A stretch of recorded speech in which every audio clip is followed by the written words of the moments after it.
Imagine buying a piece of paradise. Rich soil, rivers lined with gold, and a capital city with grand European architecture. You hold the official land deed in your hands. You traded your life savings for it. You sail across the Atlantic Ocean, only to find a deadly, desolate swamp. There is no city. There is no colony. The country you bought does not exist. In 1821, a man arrived in London, calling himself His Serene Highness, Prince of Poyais. His actual name was Gregor MacGregor, and he was about to orchestrate a fraud so massive that it would crash markets and cost hundreds of lives. He didn't just steal money. He printed a nation out of thin air. Welcome to the story of the country that never was. MacGregor wasn't a typical con man. He was a legitimate, decorated war hero. He fought alongside Simon Bolivar in Venezuela. He was brave, charismatic, and respected. But his true genius lay in marketing. He realized that a man with a title and a uniform could achieve more with a pen than with a sword. He returned to Europe not as a soldier, but as a salesman, and his product was a nation. He called it Poyais. He had maps, a flag, a constitution, and a currency. He had everything except the land itself. MacGregor understood that people don't buy products, they buy stories. So he built a story around Poyais. He published a massive guidebook describing its climate, its resources, its golden rivers. He opened an embassy in London, hired staff, and printed currency. He hired street musicians to sing about Poyais in every pub. The deception was complete. The trap was set. The British public fell for it. People sold their homes, their farms, their businesses. They bought land in a country that didn't exist.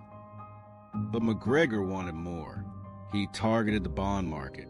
In October 1822, he secured a massive £200,000 loan, underwritten by the future revenues of Poyais. In today's money, that's nearly £20 million. The London banks didn't audit the country. They just trusted the charismatic prince. While the elite traded fake bonds in London, 2 passenger ships set sail. They carried 250 hopeful settlers, doctors, lawyers, farmers, and children. They exchanged their real sterling for MacGregor's paper dollars.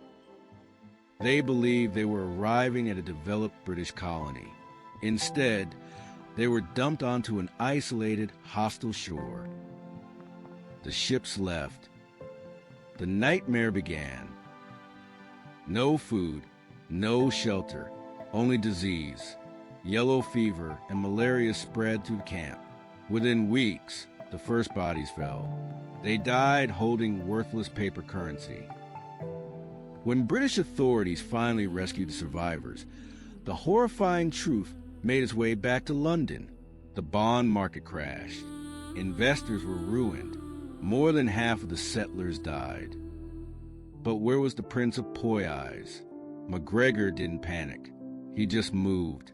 He fled to Paris and ran the exact same scam again, raising another £300,000. The French arrested him, but his legal team was brilliant. They blamed his associates. MacGregor walked free. He spent 15 years milking the dead illusion, and he was never brought to justice.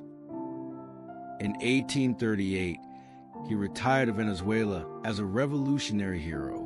They gave him a general's pension. He died peacefully in his bed, with full military honors. He never spent a single night in prison for the deaths of his settlers. But the story doesn't end there. The Poyais scheme wasn't successful because people were stupid.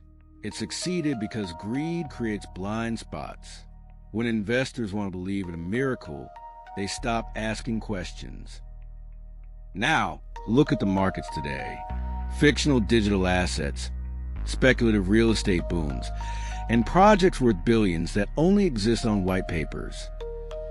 Gregor MacGregor didn't invent anything new. He just proved that if you make a lie big enough, the world will fight for a chance to buy it. The next time an investment sounds too good to be true, remember the Prince of Poyais. Subscribe to Wealth Lab X-Ray, and never buy dust